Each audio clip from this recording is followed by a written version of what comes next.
For 2 years, bus driver Mike Thompson had watched the same golden retriever appear at the Elm Street stop every single morning. Rain or shine, the dog was there, sitting, waiting, watching. Mike had joked about it with other drivers, called it the most punctual passenger he'd ever had.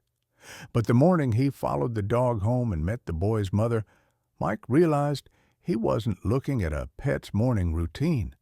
He was witnessing the most beautiful act of love he'd ever seen. Welcome to Dog Vision TV. Before we dive into this heartwarming story of protection, dedication, and unconditional love, tell me in the comments, what city are you watching from today? And if you believe that some guardians have 4 legs and hearts bigger than we could ever imagine, hit that subscribe button. This story will remind you why dogs are truly man's best friend. Route 47 wound through the Maplewood neighborhood like a familiar melody, hitting the same stops at the same times every weekday morning. Mike Thompson had been driving this route for 12 years, long enough to know every pothole, every turn, and every regular face that appeared at his stops. But it was the face that wasn't human that had captured his attention for the past 2 years. Every morning at exactly 7:38 a.m., a golden retriever would emerge from the blue house at the end of Elm Street. Not running, not playing, but walking with a purpose that seemed almost human in its determination. The dog would position himself at the bus stop, always in the same spot, always facing the same direction, and wait. Mike had seen pets follow their owners to bus stops before, but this was different. This dog didn't seem to belong to any of the waiting children. He didn't seek attention, didn't beg for pets, didn't even acknowledge the other kids when they tried to interact with him. His entire focus was reserved for one child, a quiet 8-year-old boy with sandy brown hair who always carried a blue backpack and stood slightly apart from the other children. The boy's name was Tommy Martinez, though Mike had learned this only recently when he'd started paying closer attention to his passenger list.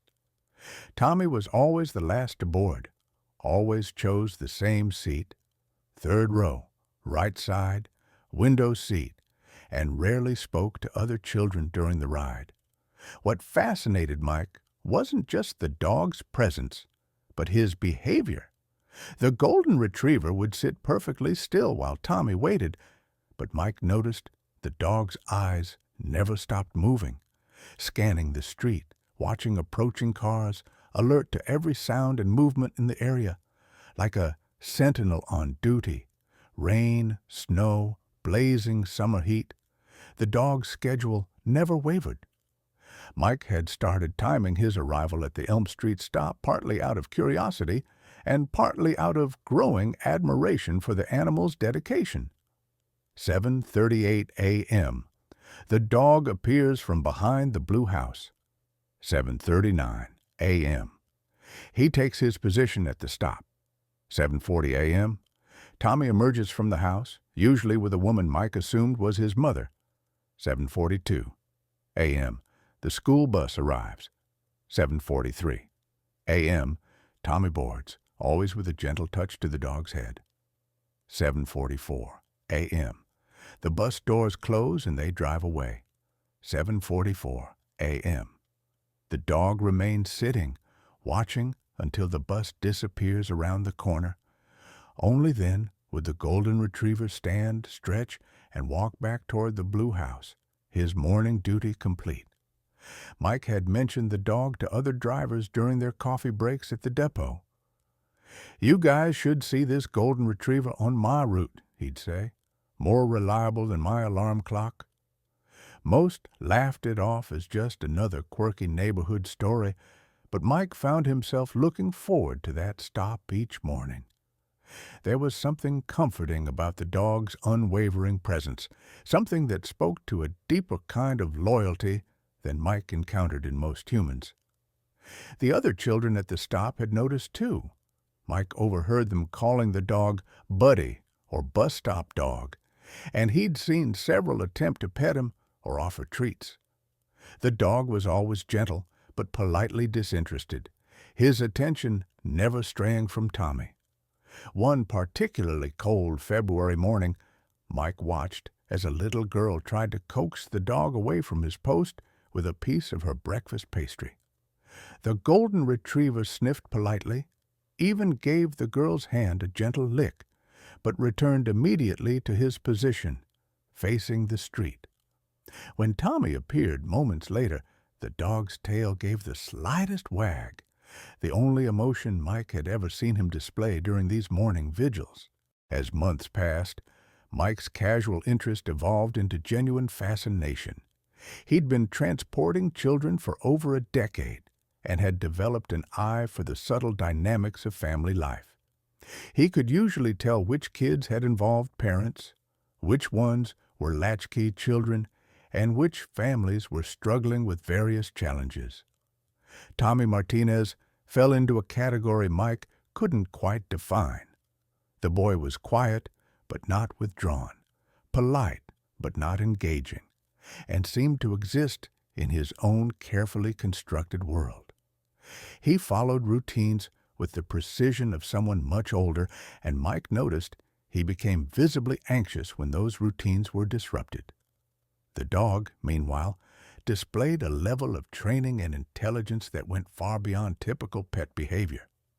Mike had grown up with dogs and recognized when an animal had been professionally trained. This golden retriever showed signs of advanced obedience work, the kind usually seen in service animals or therapy dogs. But if the dog was a service animal, why didn't he ride the bus with Tommy? Why did his duties seem to end at the curb? Mike's curiosity was further piqued by the boy's mother.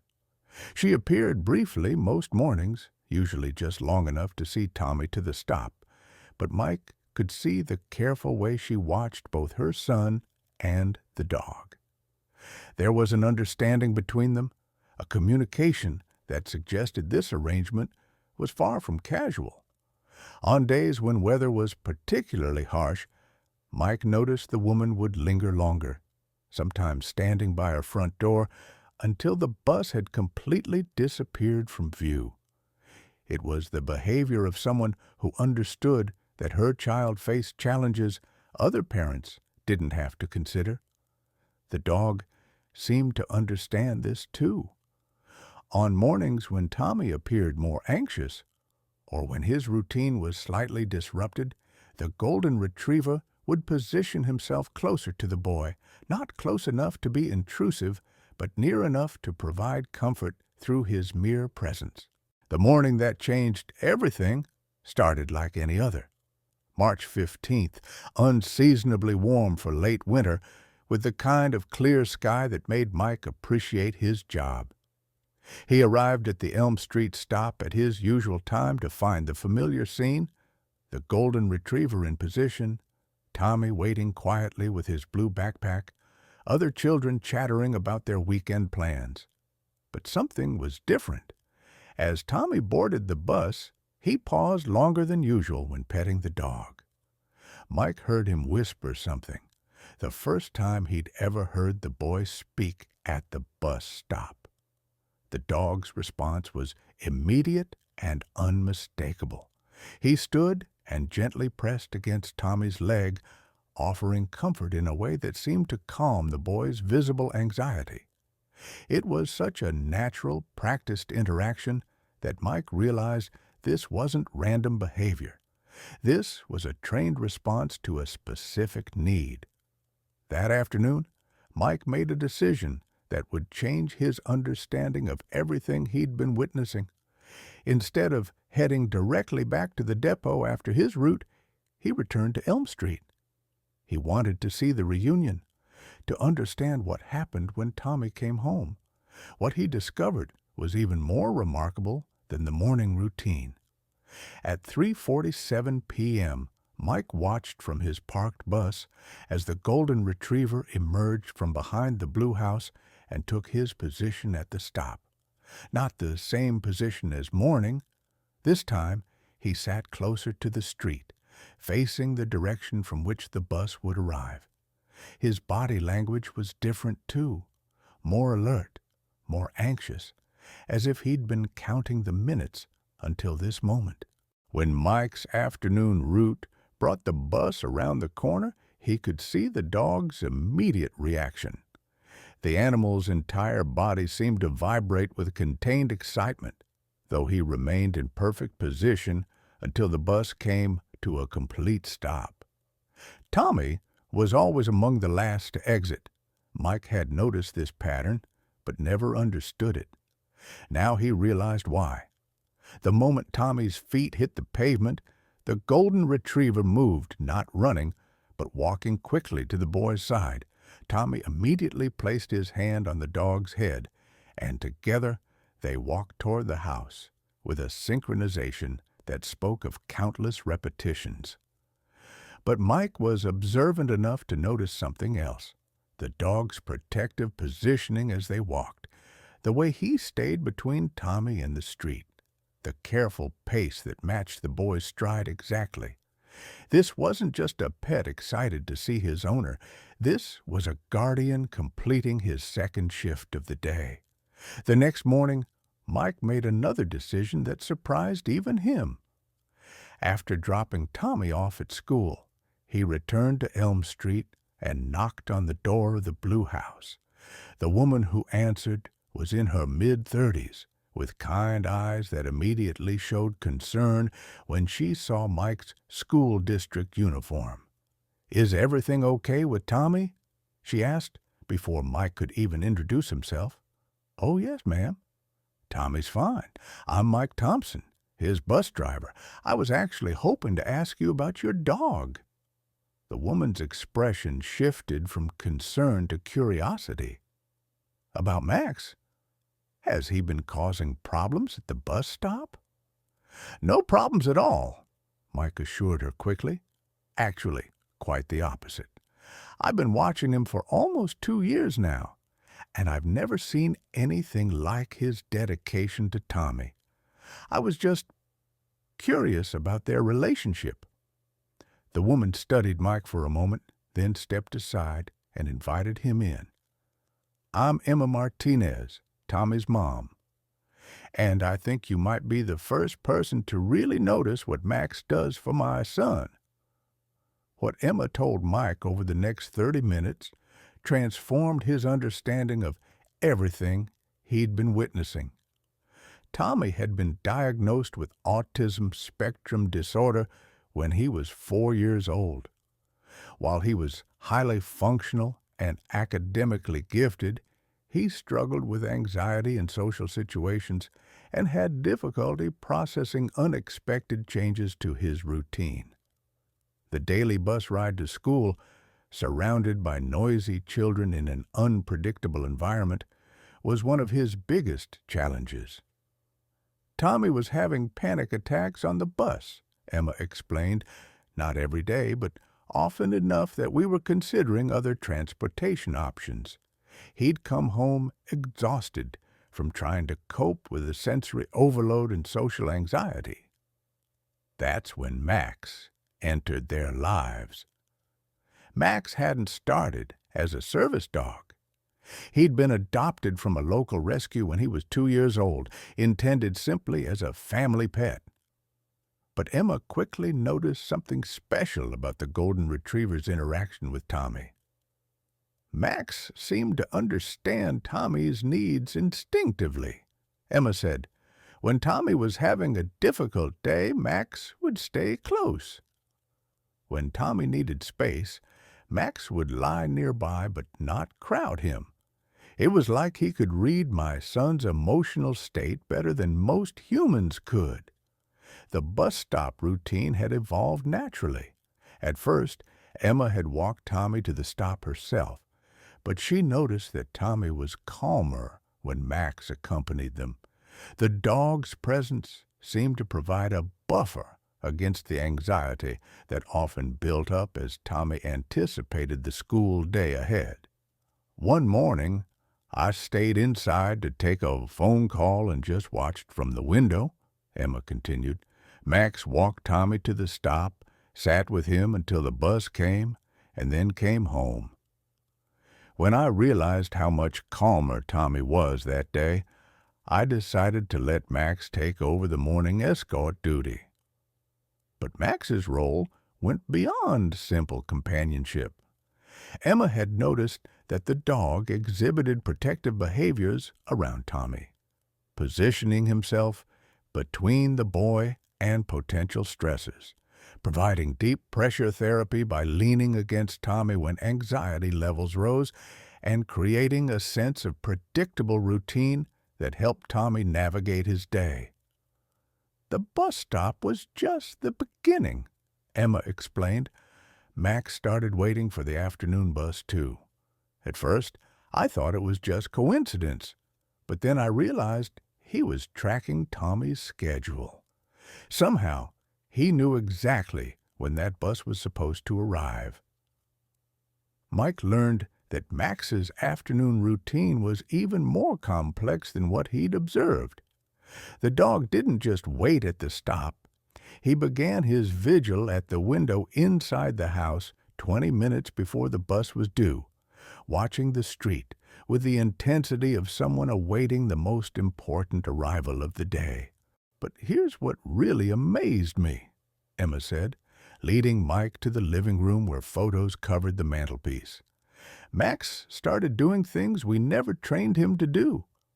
She showed Mike a photo of Tommy sitting on the floor, looking overwhelmed, with Max lying across his lap, a technique called deep pressure therapy that's often used to help children with autism manage sensory overload. "We never taught him that," Emma said. "He just started doing it when Tommy needed it most." Another photo showed Max gently retrieving Tommy's scattered homework papers, organizing them in a neat pile. Tommy has trouble with organization, and sometimes his frustration would lead to meltdowns.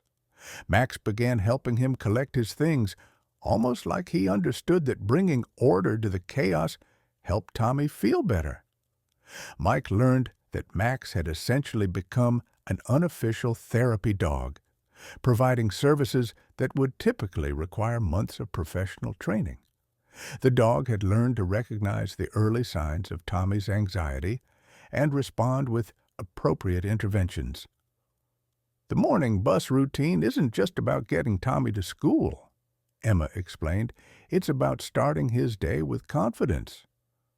When Max is there, Tommy knows he has a protector, an advocate, someone who will make sure he's safe until he gets on that bus." The afternoon routine served a different purpose. "Coming home can be just as stressful as leaving," Emma said. "Tommy has to process everything that happened during the school day, and sometimes he's emotionally exhausted. Having Max there, ready to provide comfort and routine, helps him transition back to the safety of home." Mike sat in stunned silence as Emma described the countless ways Max had adapted his behavior to support Tommy's specific needs. The dog had become not just a pet, but a carefully attuned companion who understood autism in ways that many humans struggled to grasp. "Tommy's teacher has noticed the difference," Emma continued. "On days when something disrupts the morning routine and Max can't escort Tommy to the bus, Tommy often has a more difficult time at school. The consistent start to his day seems to set a positive tone that carries through his entire school experience." Mike learned that the neighborhood had begun to notice Max's dedication, too. Other parents had started referring to him as Tommy's guardian angel, and children who rode the bus had begun asking their parents about getting dogs who could be as loyal and protective as Max. One day, a little girl from the bus stop asked her mom why Max only paid attention to Tommy, Emma said, smiling. When her mom explained that Tommy needed extra help and Max was his special helper, she said, "That's the nicest thing I ever heard." The story had even reached Tommy's school, where the principal had asked Emma to speak to other parents about the benefits of animal companionship for children with special needs. Max's informal service had become a model for how pets could be integrated into support systems for children with autism. But perhaps the most significant impact was on Tommy himself. Emma showed Mike Tommy's journal where the 8-year-old had written about Max in his careful, precise handwriting. "Max makes me feel brave when I have to go to school. He sits with me so I know someone understands when I feel worried. Max is my best friend because he never makes me feel different. He just makes me feel safe." As their conversation continued, Emma educated Mike about autism and the challenges children like Tommy face daily. She explained how sensory processing differences could make environments like school buses overwhelming, how routine and predictability were essential for Tommy's emotional regulation, and how Max had intuitively learned to provide exactly the type of support Tommy needed. "People often think autism means a child can't form relationships," Emma said, "but Tommy's bond with Max shows that's not true. Sometimes the most meaningful connections happen without words." Mike learned that Max's behavior wasn't unique to Tommy. Many families with autistic children had discovered that dogs seemed naturally gifted at providing the type of consistent, non-judgmental support that helped their children thrive. "Max doesn't try to change Tommy or fix him," Emma explained. "He accepts Tommy exactly as he is and provides support without expectations." That kind of unconditional acceptance is incredibly powerful for a child who often feels different from his peers. The conversation gave Mike a new appreciation for both Tommy's daily courage in facing school and Max's intuitive understanding of how to help. What he'd been witnessing wasn't just a dog escorting a child to the bus. It was a carefully orchestrated support system that enabled a child with special needs to participate fully in activities that other children took for granted. Before leaving, Mike asked Emma if there was anything he could do to support Tommy during the bus rides. This question led to a conversation that would change Tommy's school experience even more dramatically. Emma explained that while Tommy rarely had problems on the bus anymore, thanks to Max's morning preparation, he sometimes struggled with the unpredictability of other children's behavior during the ride. Mike realized he could play a role in creating a more supportive environment. "What if we designated the seat Tommy usually chooses as a quiet seat?" Mike suggested. "I could ask the other children to keep conversations a little quieter in that area." This simple accommodation, combined with Mike's increased awareness of Tommy's needs, led to subtle but significant improvements in Tommy's bus experience. Mike began giving Tommy a few extra seconds to get settled before starting the bus, and he started using a calm, consistent tone when addressing all the children during the ride. Word of Max's dedication began to spread beyond the neighborhood. A local newspaper picked up the story, writing a feature about the guardian angel golden retriever, who had appointed himself protector of a special needs child. The article led to speaking engagements for Emma about autism awareness and the potential for animal-assisted therapy. But Emma was careful to keep the focus on the broader message rather than on Tommy specifically. "This isn't just about my son," she would tell audiences. "This is about recognizing that sometimes the most profound help comes from unexpected sources, and that every child, regardless of their challenges, deserves to feel safe and supported." Max's story began to inspire other families dealing with autism and special needs. Several parents reached out to Emma, asking for advice about how to help their pets become better companions for their children. A local autism support group invited Emma to speak about the practical ways that animals could be integrated into support systems. The neighborhood around Elm Street experienced its own transformation. Children who rode the bus with Tommy began asking their parents about autism, leading to important conversations about differences, acceptance, and the various ways people navigate the world. Tommy has taught his classmates and neighbors that being different isn't something to fix or change, Emma reflected. And Max has shown everyone that love and support come in many forms. The bus stop itself became a symbol of inclusion in the community. Parents would point it out to their children as the place where Max takes care of Tommy. And it served as a daily reminder that protection and advocacy could come from the most unexpected guardians. Mike incorporated Tommy and Max's story into his own understanding of his role as a school bus driver. He began paying closer attention to children who might be struggling with social anxiety or sensory challenges, and he implemented small changes that made his bus a more welcoming environment for all children. 2 years after Mike's conversation with Emma, the morning routine at the Elm Street bus stop continues unchanged.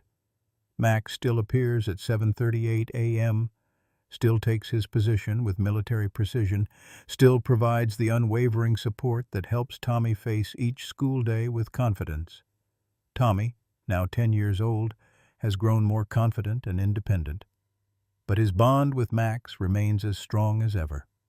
The boy has begun helping other children understand autism, often crediting Max with teaching him about the importance of having someone who believes in you unconditionally. Max showed me that being different isn't bad, Tommy wrote in a school essay about heroes. It just means you might need different kinds of help. Max gives me the help I need to be brave.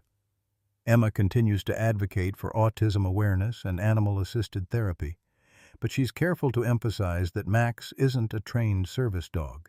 He's simply a family pet, whose love for Tommy led him to become something more. Not every dog would do what Max does, she explains, but every child deserves to have someone in their life who provides the kind of unconditional support that Max gives Tommy. Sometimes that someone has 4 legs and a tail. Mike Thompson still drives Route 47, and he still looks forward to the Elm Street stop every morning. Watching Max's dedicated service has changed his perspective on loyalty, love, and the countless ways that communities can support their most vulnerable members. I thought I was just driving kids to school, Mike reflects. But I was witnessing something much more important, a daily demonstration of what love looks like when it asks nothing in return and gives everything it has. Max's story reminds us that heroism comes in many forms, and that some of the most profound acts of service happen quietly, consistently, without recognition or reward. He never received formal training, never earned official recognition, never asked for anything more than the opportunity to keep Tommy safe. But in his simple, daily dedication, Max has created ripples that extend far beyond a single bus stop. He's educated a community about autism, inspired conversations about inclusion, and demonstrated that love finds a way to provide exactly what's needed when it's needed most. Tommy's journey continues, supported by the steady presence of a dog who saw a child in need and appointed himself guardian, protector, and friend. Their story is a testament to the fact that sometimes the most beautiful relationships happen without words, sustained by understanding that goes deeper than explanation. And every morning at 7:38 a.m., on a quiet street called Elm, that love continues to appear, punctual, dedicated, and unwavering, proving that some guardians choose themselves and some love stories are written in daily acts of service rather than grand gestures. Max didn't need training to know that Tommy needed him. He didn't need commands to understand his role. He simply recognized a child who could use a guardian and appointed himself to the position. Have you witnessed this kind of intuitive compassion? A pet who understood exactly what someone needed, a daily act of service that changed a life. Share their story in the comments below. Subscribe to Dog Vision TV for more incredible stories of dogs who choose to serve, protect, and love without expectation. These 4-legged guardians remind us that heroism often wears fur and operates on schedules we never taught them. And remember, sometimes the most powerful support systems are the ones that appear quietly, consistently, asking nothing more than the chance to make someone's day a little brighter.